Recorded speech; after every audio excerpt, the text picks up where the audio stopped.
Good afternoon and welcome everyone. I'm Haley Boyle, Vice President of Programs at the World Affairs Council of Philadelphia.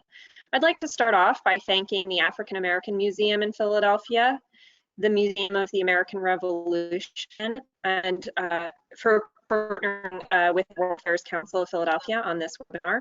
We all believe that conversations like tonight's are vitally important, and knowing that our organizations can come together during these uncertain times to strengthen each other and broaden outreach to the general public gives us all hope for the future. We're pleased to have in the audience today members from all three organizations, high school and college students, teachers, and community and business leaders, as well as folks who reside all across the country.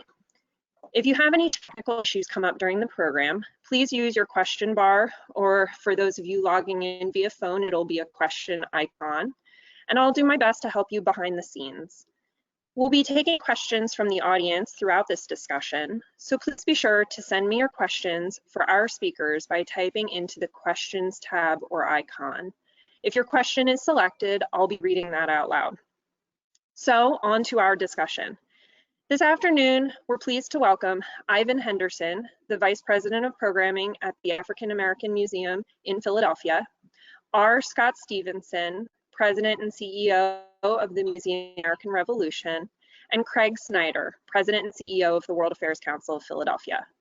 We've asked each of our panelists to make 5 minutes of opening remarks related to this year's 4th of July in the context of the times of civil unrest. We will then have a conversation among us to dive deeper into these questions, and then we'll be taking some questions from all of you.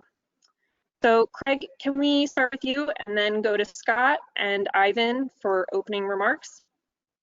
Thanks, Haley, and thanks everybody for being with us. So I was 15 for America's 200th July 4th, but I still remember from that ancient time an article by the then editor of Time magazine, Henry Grumwell, who wrote that America isn't like any other country because America is more than a place on a map and isn't an ancient bloodline. He said America is an idea. One might live one's life in China or France or Egypt, but one could never really become Chinese or French or Egyptian. Just yesterday, Russia adopted a set of constitutional amendments, which I think could be sort of described as an anti-Bill of Rights, saying that what it means to be part of the Constitution in Russia now are a number of things that they called, this is a chilling phrase, the state-forming ethnic group. And those things include having to speak Russian, and not being gay. On the other hand, people regularly do become Americans, and they do so by choice because the idea of America inspires and allows that transformation. It is beyond debate that for African Americans, the vast majority of who trace their ancestry to slaves rather than immigrants, and who since emancipation and even to this very day, have never been fully treated as equal Americans. That July 4th, the July 4th idea of America, if you will, has been sort of like a mirage in the desert. But it seems to me just as much beyond debate that one can only be disappointed in the United States, ashamed even, because the history of African Americans in this country is so fundamentally, and I don't know another way to put it, un-American. So fundamentally at odds with the standard that the country gave itself in that first July 4th.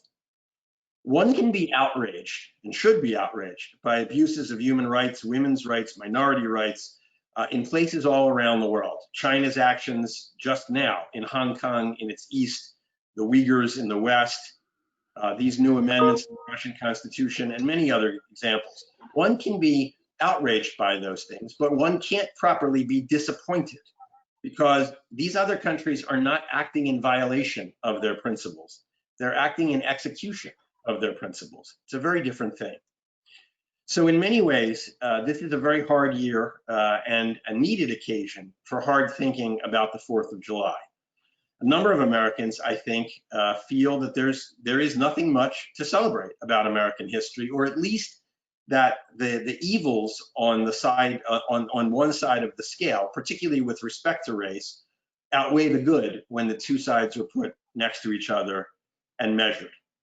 I think that perspective is mistaken. I think that a very great deal of all the progress of humanity in the modern world was conceived and enabled in America in that particular July. We have to weigh the scale, and we have to figure out how to do it. In his 2016 commencement address at Howard University, President Obama said, quote, "If you had to choose a moment in history in which you could be born, and you didn't know ahead of time whether you would be, you didn't know ahead of time who you were going to be, what nationality, what gender, what race, whether you would be rich or poor, straight or gay, what faith you'd be born into, you would not choose 100 years ago. You would not choose the 1950s or 60s. You would choose right now." I think President Obama's account of our moment in historical context is factually and morally correct. But how do you square that with what all people of goodwill saw in the George Floyd video? How can one measure the two sides of the scale? So for me, I offer a reflection from Frederick Douglass. I think he gave as good and true an answer to this question as possible in the speech he made on the installation of the Emancipation Monument in Washington, a statue that many are now calling to be removed. Douglass said that in weighing Lincoln's various repugnant positions on race against the facts of emancipation and abolition, that Black Americans took what he called the, quote, comprehensive view. He said, "We measured him not by isolated actions torn from their connection, but by a broad survey." So for the World Affairs Council and other organizations like ours that are committed to civic understanding and civic engagement, I happen to think that Douglass's algorithm, if you will, for measuring Lincoln is our marching order. It is the way to help Americans understand America. We exist to help people weigh competing, even conflicting ideas on their own moral scales. We don't insist on a particular outcome. We do insist on the sort of deliberation that Douglass described, a comprehensive view, a broad survey of ideas, of facts, and of both historical and global context, a serious consideration of proportionality. Believing that only through that careful kind of discourse can democracy be successful, and ultimately the promise of the American idea be brought nearer to our grasp. Thanks.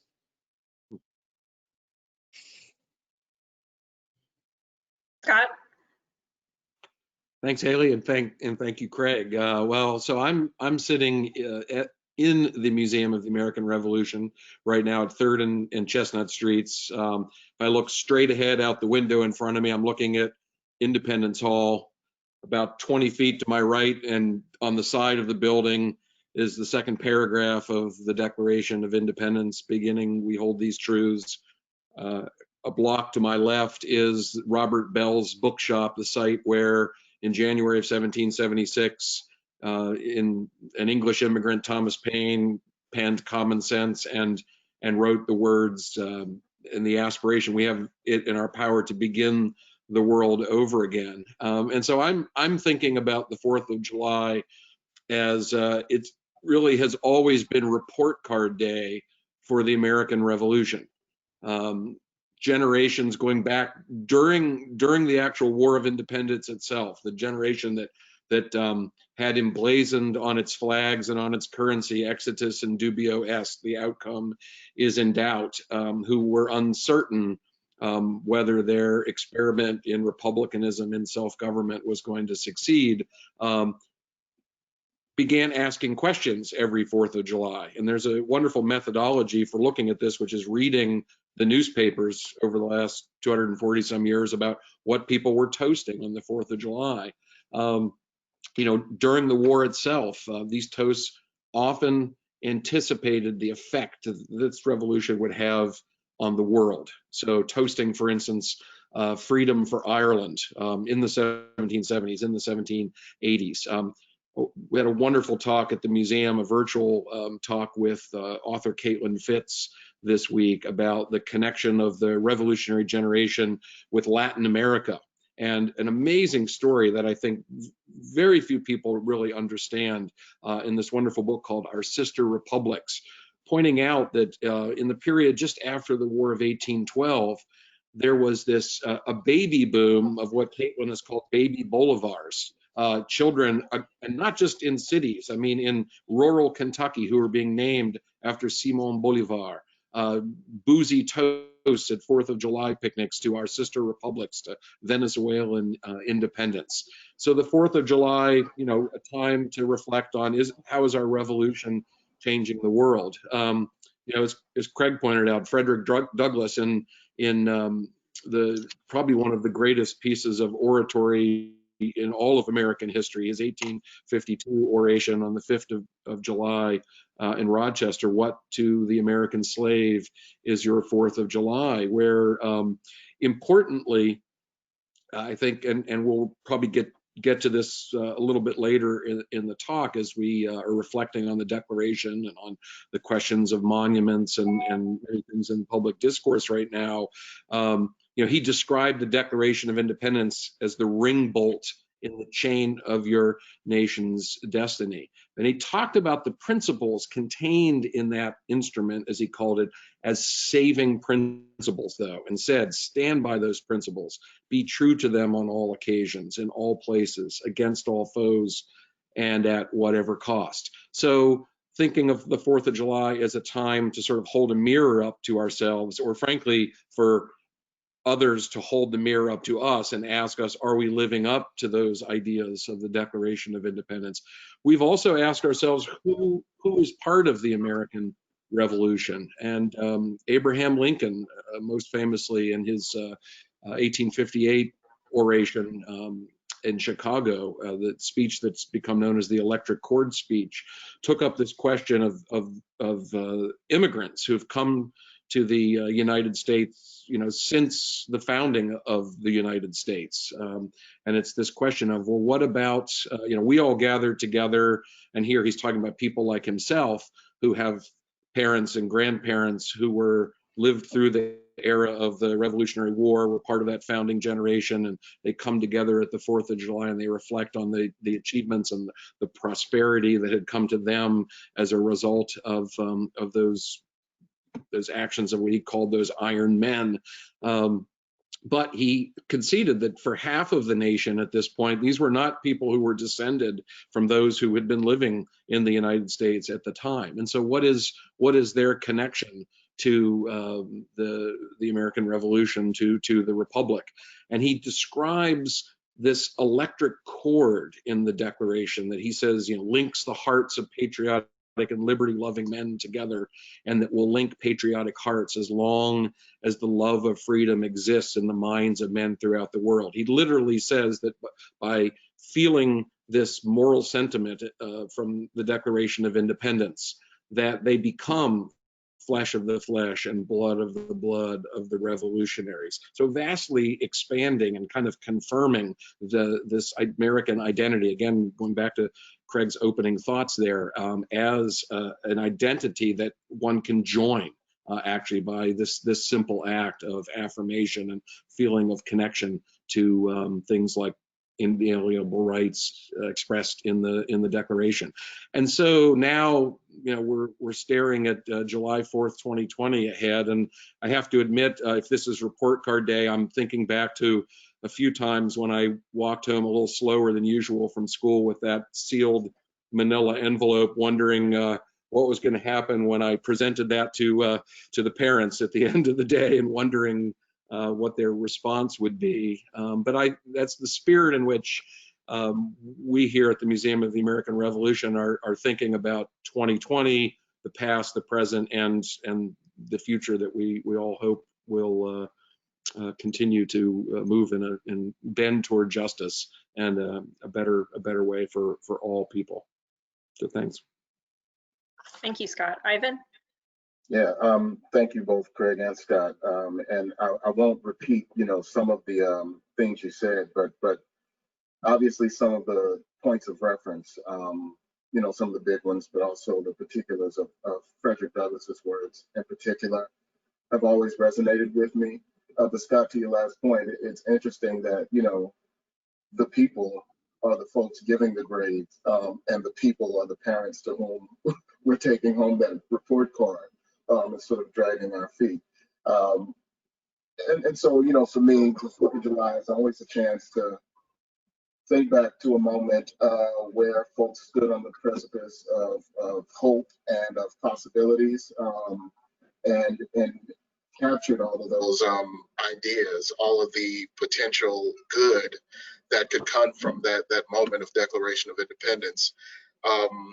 They imagined it and put it into words that stand the test of time and that cross oceans, and that can bore their way into people's hearts and minds, across cultures.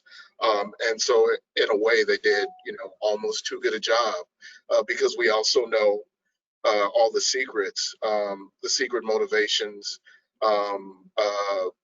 the secret things that they hope they could write into this document and leave another generation to actually sort out.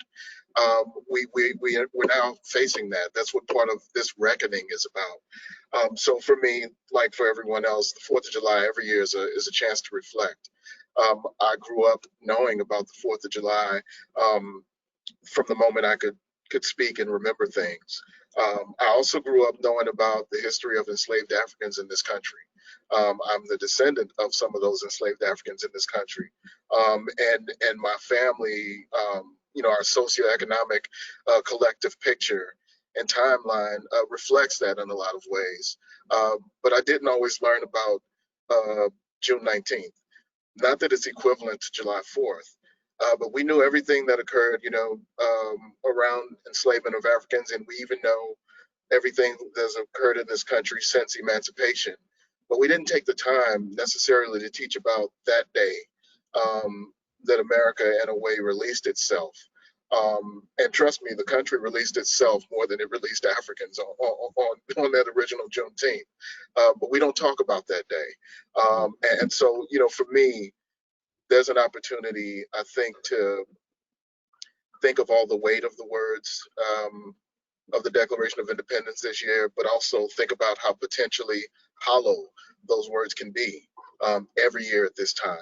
And in fact, on July 5th, at 12:01, we need to get to the business of refilling those words with meaning through our work and through our institutions. I think about what everybody's talking about, an inflection point. And I guess we've reached a number of them throughout our history, and time will tell whether or not these are really inflection points. If this is an inflection point, I'm pretty sure it is. But I will agree with you that it's absolutely a point for reflection, for critical thinking, for being willing to know what we know about history, and to stay the course, especially as institutions who try to facilitate learning. We have to be knowledgeable and skillful professionals. At the same time, I say to my colleagues and to my staff all the time, we also have to forget what we know, and look at things with new eyes for those generations of folks who have continued to come to this country and try to attach themselves to those ideas and ideals in new ways every single year, for hundreds of years. We have to create space for people to remind us of how heavy those words could be, and in many cases show us new meanings in these centuries old words. And so as a museum, as a museum guy who, really grounds myself in a lot of theory and reading, I always think back to a couple of folks, and I'm sure I'll get to talk about a few of them later, but Stephen Weil, from being about something to being for somebody. In my years of trying to learn how to do my job at the African American Museum in Philadelphia and make sure that our institution has a sustainable and important role, impactful role in our communities, I've always come back to those words, that nothing is sacred. The appraised value of objects and the rarity of objects is not what imbues them with value. It's the ideas and the thinking and the conversations that they can engender, that they can excite in our audiences, in our potentially diverse forum, that really brings value to our objects, our collections, and our exhibitions, and therefore our institutions. And so, believe it or not, that's everything I think about around 4th of July. When we open our doors and lend ourselves to the broad public, outpouring of ideas and thoughts at this time of year, we want to make sure that we're giving you something that can actually give you traction enough for you to move forward on July 5th, and maybe move us toward an improved nation, or better yet, an improved progress towards the mission that's set out in that Declaration of Independence hundreds of years ago. Thank you. So the 4th of July is about preserving the memory of a historical event, and museums like yours, Ivan and Scott, are also about history, but today there's so much controversy about how to observe American history, particularly with respect to the issues of public monuments. So, Washington and Jefferson had held enslaved people. Lincoln spoke of Black inferiority and thought freed slaves should return to Africa. Mount Rushmore sits on Native American ancestral land and was carved by a man affiliated with the KKK. What do you all think about these monuments, and should they all come down? Anyone's free to start. I'll jump in. So I don't have a concrete answer for that. I can say that what motivates the erection of these monuments is, a collection of public sentiment along with some leadership, but it's collected at a certain time period. And we're learning more and more that, monuments, for instance, commemorating figures from the Confederacy weren't actually, erected until a generation or two after the war ended, and maybe erected for reasons that we're not remembering today. So for me, as we talk about change on all levels, diversity, equity, and inclusion, we're not just talking about hiring more diverse workforces or only the frontline staff. We want different boards, more diverse boards. We want more diverse leadership. I think that's what people are asking for with monuments. I want to know who made it. I want to know where the materials are sourced from. I want to know the real truth behind the figure that's being remembered here. And I think folks are at a point where they're even ready to hear some of the bad, but they don't want it swept under the rug. And if some of the bad is still palatable enough for a person to be remembered through monument, then we need to make that part of the shaping of the monument and its interpretation. That, to me, provides as many on-ramps to discourse and appreciation and learning as possible from a monument dedicated to anyone or any idea. And I also believe that some things over time, people just won't stand for. I won't be able to believe the things that my children's generation at my age want to get rid of. But I better move out of the way and make it happen if they are to inherit and promote these ideas to future generations. And so I think that creative destruction is something that we can track through history. We can see how upset people have always been, and we can see that when we allow the right type of change to happen throughout history, we emerge in a better place. Yeah, Ivan, I as you were just saying that, about the children's generation, I was actually ironically thinking about Thomas Jefferson, who has been under some scrutiny, and his physical form even more scrutiny later in this monuments discussion. but a great reminder that, you know, Jefferson himself said the earth belongs always to the living generation in a letter to Madison. I mean, that is between two men who enslaved, you know, hundreds of people, and yet one wonders, or at least a younger Thomas Jefferson witnessing what was going on today, you know, would he sort of be endorsing and saying, well, this is up to this generation to decide, you know, the fate of these things. You know, I think as historians, as museum people, our job is always to complicate narratives, no matter where people are arriving. It can be very frustrating to them, as you know, because I think we as Americans in particular, we really like, you know, simple answers to complex questions. And, you know, the World Affairs Council, of course, is also in the same business of complicating understandings and looking at nuance. I'm mindful when Ken Burns was here last year at the Museum of the American Revolution to receive the Lenfest Spirit of the American Revolution Award.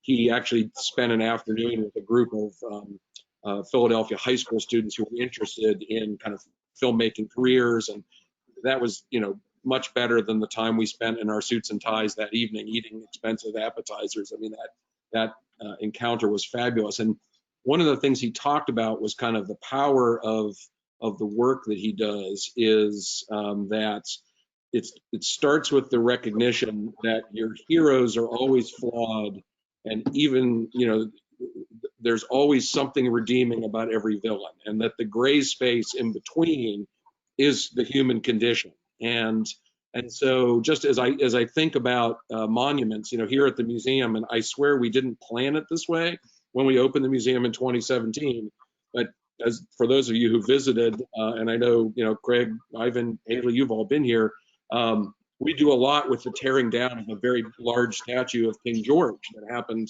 on July 9th, 1776. There's actually fragments of that statue that was, most of which was melted down into musket balls that they referred to as melted majesty and fired back at the British. But some of those pieces were kept. And so, you know, it's a great engagement tool with visitors to talk about, well, you know, did this erase history?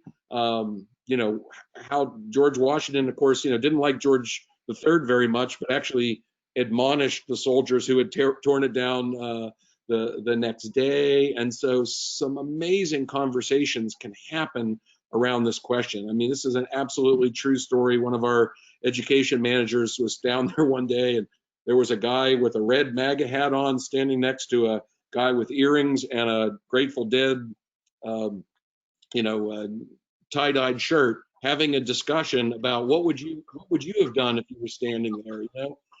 And that's what I love about our spaces. And I know we're going to talk about this a little bit later, is that in more depth, but our role as a place to kind of convene these conversations, you know, yes.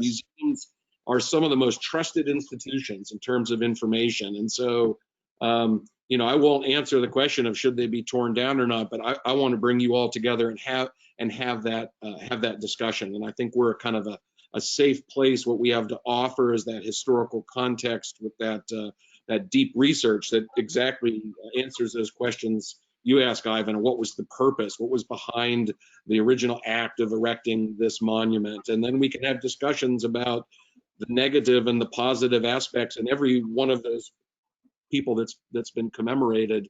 And you know, then ultimately, what's the sort of deliberative process that we as a society should go through to decide, you know, what belongs in a museum, what belongs in a sculpture park, what should stay put, what might need to suffer the fate of poor King George and be melted down and turned into something else. So I think that it's a lot easier to start the process of you know, sort of taking things down than it is to define the exact lines of where the process should stop. And that's sort of goes to Haley's question. You know, should Mount Rushmore not be there, right? I mean, there are examples you can look at around the world. as I've seen many commentators say about Confederate general monuments, I've seen this said often in the last couple of weeks, the Germans build monuments to the victims of the Holocaust, not to the perpetrators. And so, you know, that the South needs to rethink who's on the pedestal and who's not. And I think it's a sharp argument, but a compelling argument that people need to think about.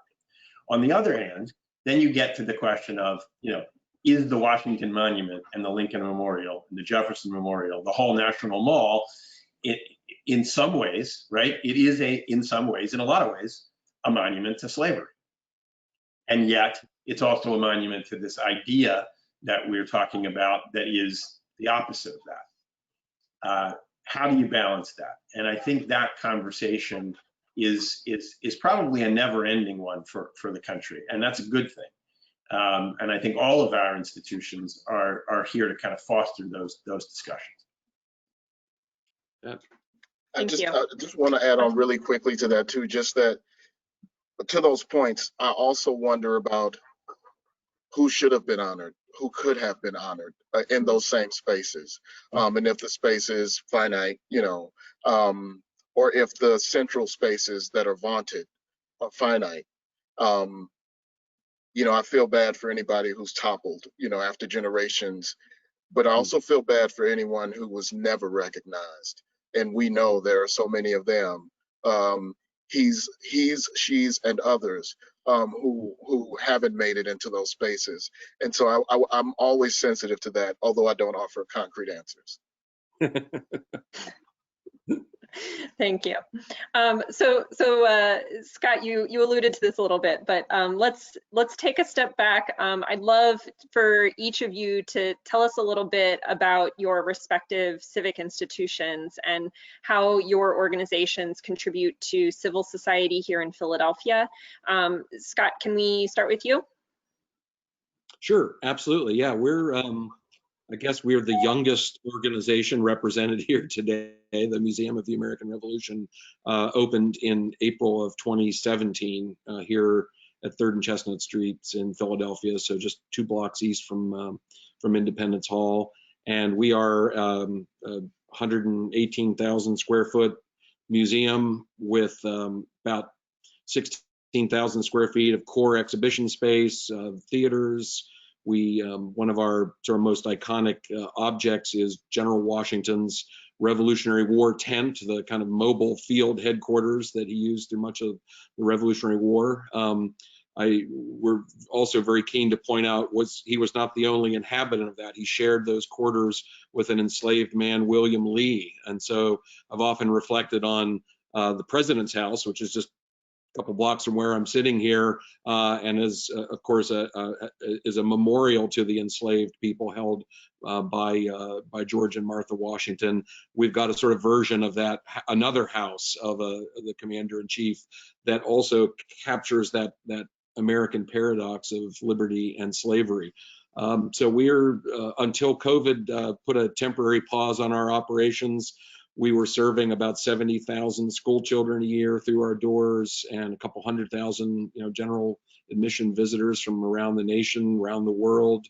We believe very firmly in a view of the American Revolution that was actually one reflected by a Philadelphian, Benjamin Rush, a signer of the Declaration of Independence, who in 1787, when reflecting on the question, what do we mean by the American Revolution, responded, the American War is over, meaning the Revolutionary War, but this is not the case with the American Revolution. Only the first act of the great drama is over.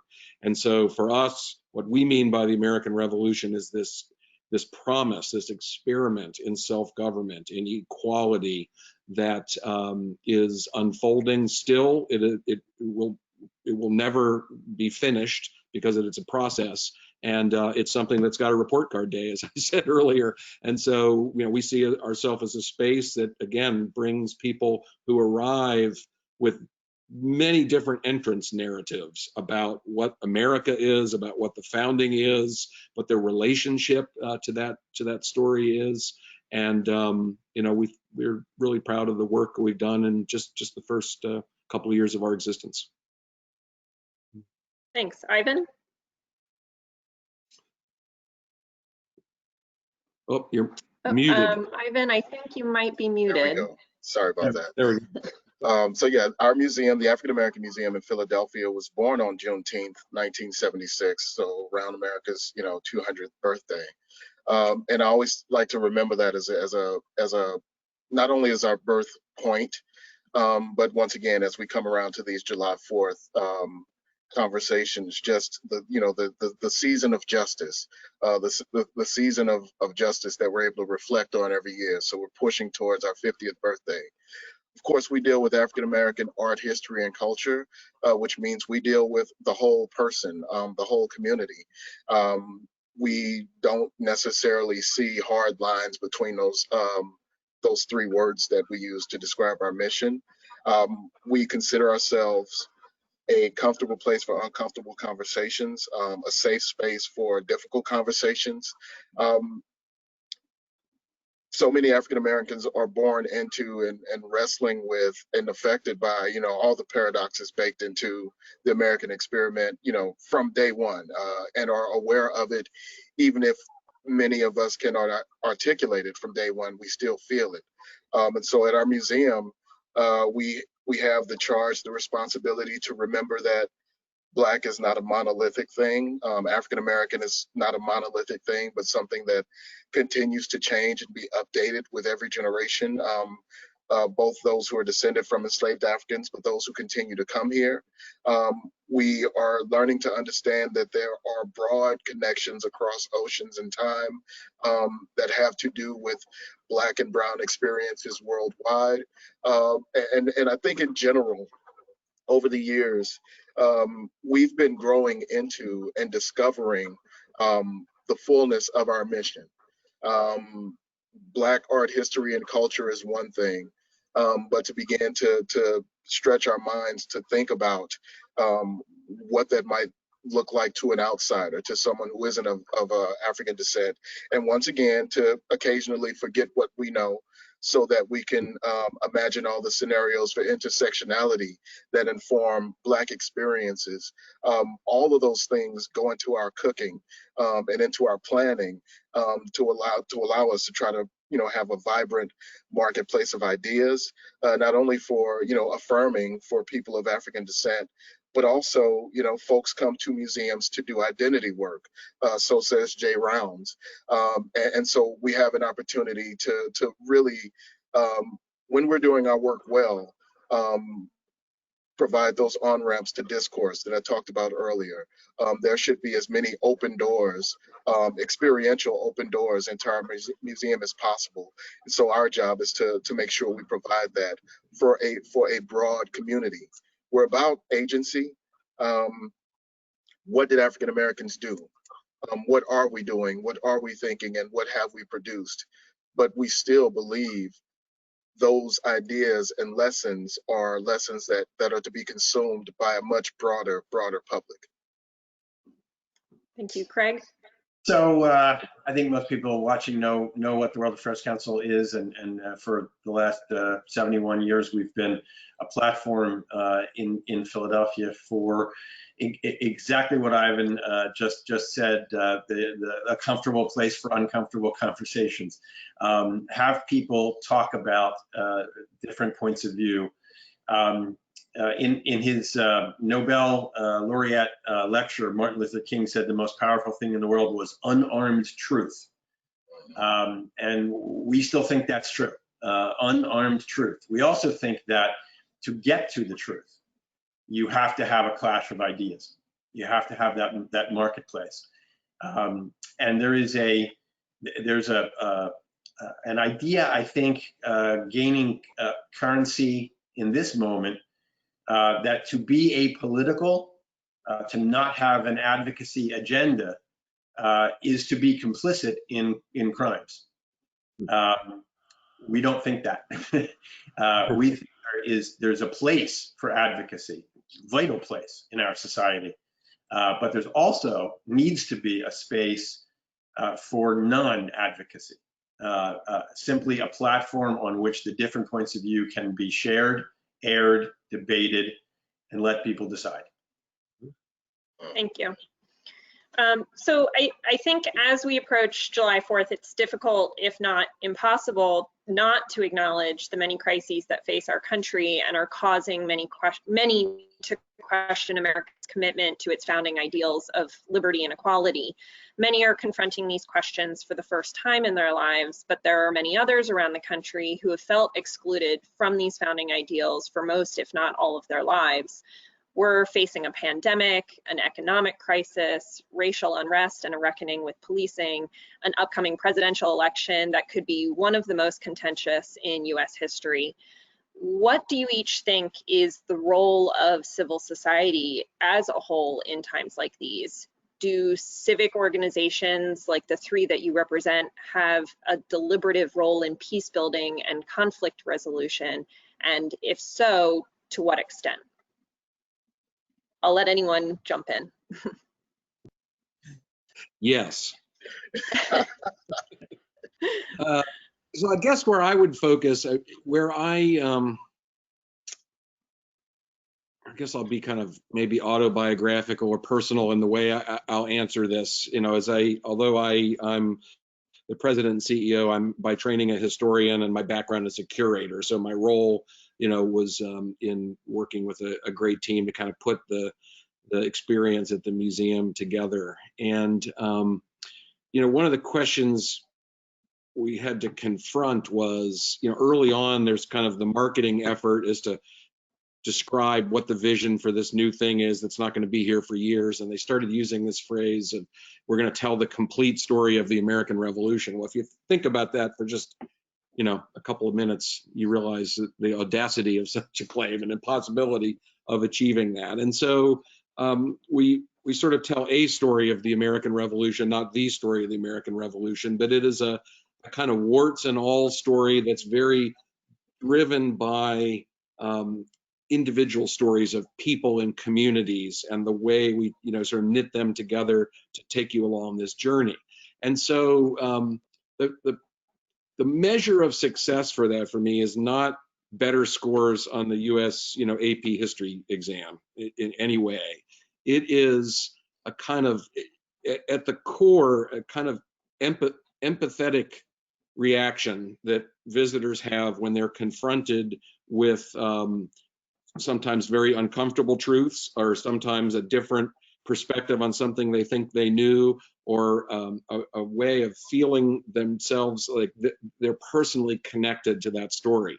And sometimes, I mean, it can be a young 5th grade girl whose family had just emigrated from West Africa 3 years earlier, seeing an original signed copy of Phyllis Wheatley's poetry with her signature on it and hearing her story. And then, I mean, I witnessed this, seeing this light go on, and when she realized that what connected her to the story is that Phyllis Wheatley was born in Africa and she was born in Africa. You know, for others, it's connection to a story. One of the most powerful moments I've ever had in walking through the floor of the museum was actually connected to a monuments moment, but in 2017, shortly after the march in Charlottesville and all the, you know, the controversy with neo-Nazis and with the Confederate statue. And you know, as I mentioned earlier, we do a lot with tearing down a big statue of the king. It's kind of a trope that you come back to in a number of places in the museum in a very dramatic way. And so I was talking to this young girl who was maybe 10, 11 years old with her family. And the mother was South American, father looked like me, military guy, wonderful family. They'd been all the way through the gallery. So they were in the very last section where we're talking about the early republic. And as I usually do, I asked her, what did you like best about the museum? And, you know, kids will usually focus on an experience, you know, and I'm sure it's the same at AfricanAmerican Museum. It's, you know, somewhere in Audacious Freedom, there's some element that just really creates that sticky moment that really, you know, affects them. But this young girl focused on the story of the Declaration of Independence. She's kind of telling it to me as a story about debating whether or not they should declare independence and the danger of that moment and the bravery of this decision that to set sail in that ship made of paper. And then she started to describe what happened next. And she talked about people gathering around this statue and starting to pull it down. Now, as an educator at heart, these are those moments when you think, oh, I'm going to throw this softball to her, and she's going to connect to the present day. And this is just going to be wonderful for all of us standing around there. I was already congratulating myself before I even said anything. So I said, well, does that make you think about anything that you're seeing in the news or your parents are discussing? And she nodded and said, like, yes, like, how did you guess? But she didn't go where I thought she was going to go. She looked at me and she said, I was thinking that 100 years from now, someone is going to go to a museum about my time. And to me, that if I could bottle that moment and take a sip every day, I'd live forever. I mean, that is what we can do in our spaces. I think that it's not about quantifying the information or doing better on a test. It's like starting with your heart, feeling empathy, feeling a connection, and then, gosh, if you can make this leap to realizing that, like them, what I do, we're all in a stream of history. And the very next thing she was going to see as she walked out the gallery, she's going to walk past a wall where we have reproduced 75 photographs of people who were alive during the Revolutionary War. And I mean, that includes Isaac Granger, born enslaved to Thomas Jefferson at Monticello, and Martha Washington's grandson, George Washington Parke Custis, and Quakers and American Indians, and then see herself in a mirror with the words, "Meet the future of the American Revolution." So that's, apologize for the long anecdote, but to me, that's our space. That's where we're operating. It's bringing somebody in who sees the American Revolution as Washington crossing the Delaware and walks out having witnessed, the Oneida Indian Nation deciding how they were going to preserve their independence in the midst of this Civil War, or any of these other kind of communities or characters. So to me, that's the ground we want to own and we want to expand. Craig or Ivan? I'll jump in real quickly and also say yes. I think we have a role in peace building that comes from the most important thing I hope we help people do, which is learn to listen to each other. Because I think peace comes from listening. Again, a really quick anecdote from the news.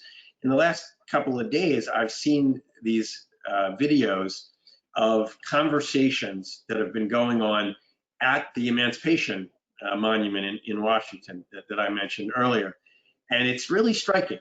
In some cases, you can go and you can see, young, mostly white protesters wanting this monument removed, being talked to calmly and politely, but firmly, by older Black Americans who want to tell a different story about this monument.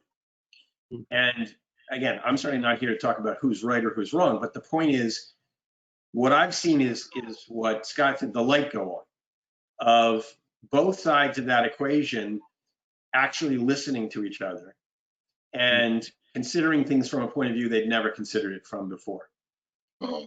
And that, to me, is where ultimately peace comes from.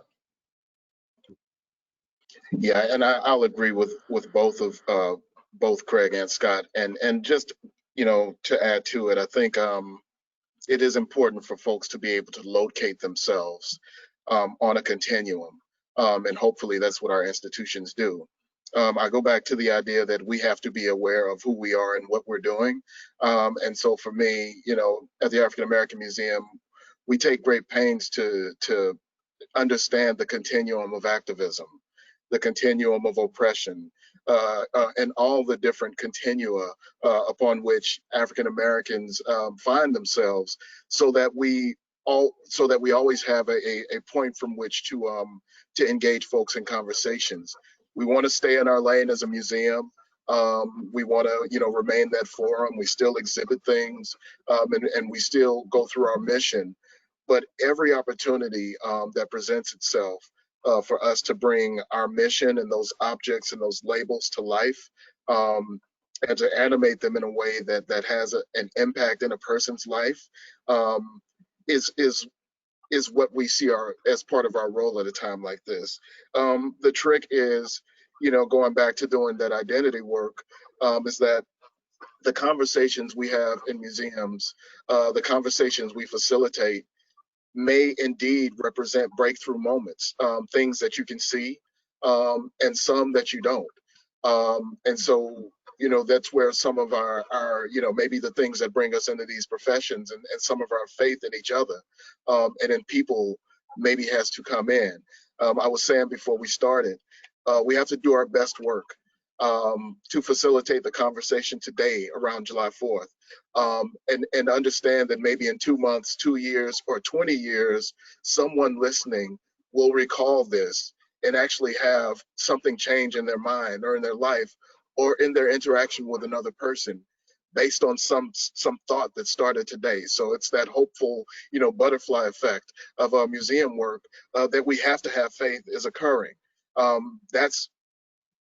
It's been proven over time, if we look back, and at least in African American history, that's what occurs. And so as a museum today, we have to do that great gathering function to make sure that we're inviting as many people as possible into the discourse, to provide as many folks useful tools moving forward, which they may or may not find the occasion to use.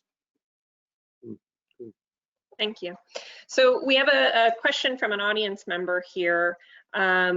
Says, I'd like to discuss our nation's flag. There are many Americans who view the flag as a representation of our country's military, and it almost seems like the American flag is controversial in today's climate, especially with the levels of civil unrest.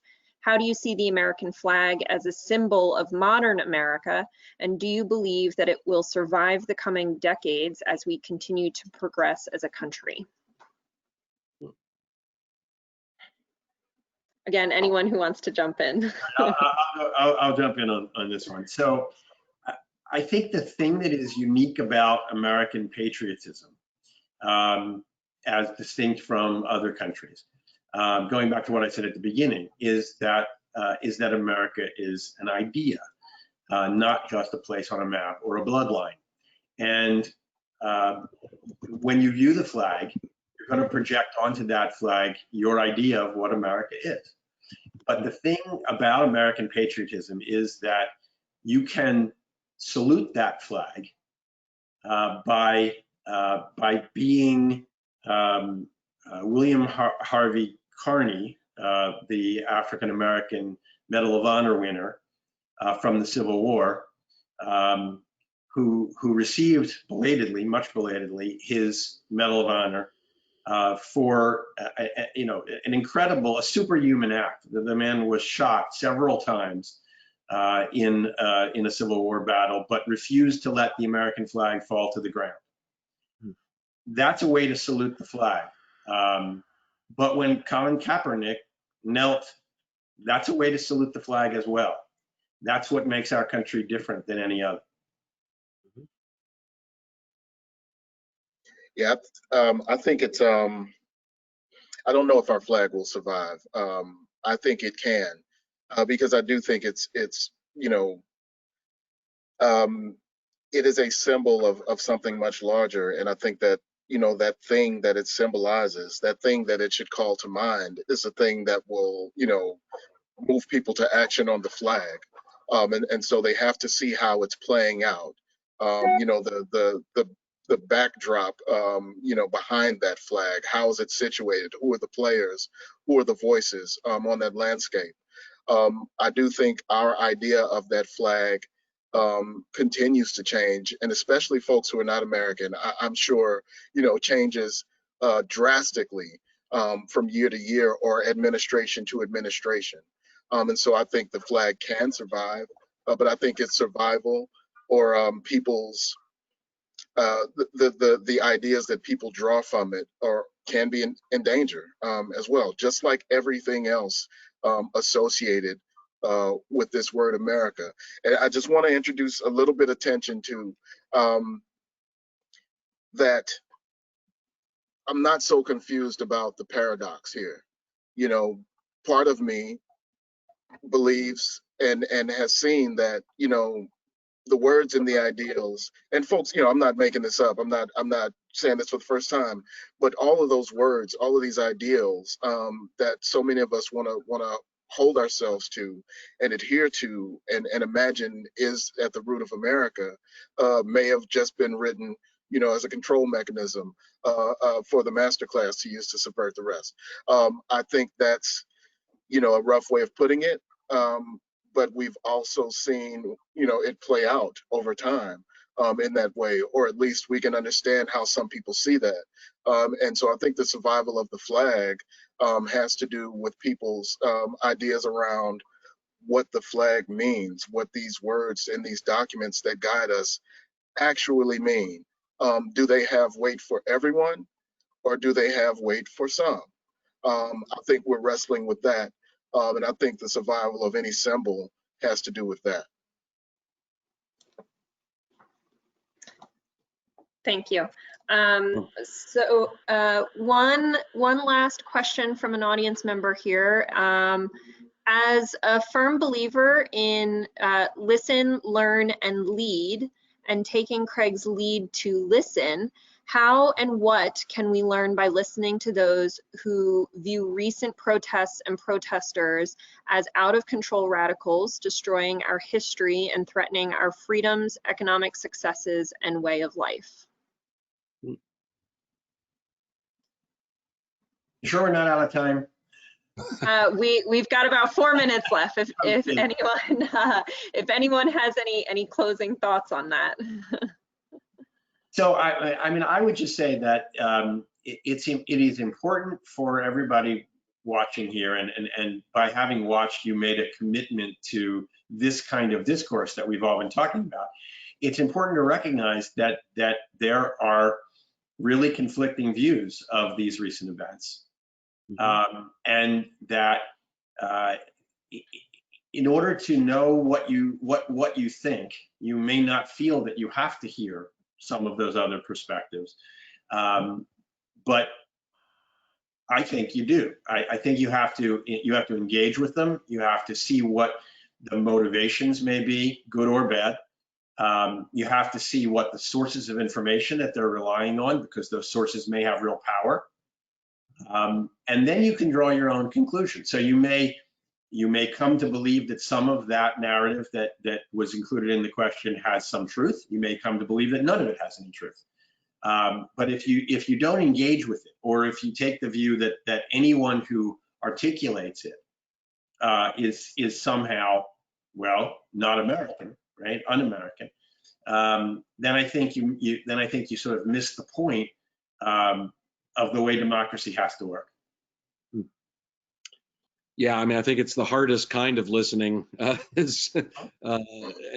the most important. You know, the thing we try to use history as a mechanism to teach young people.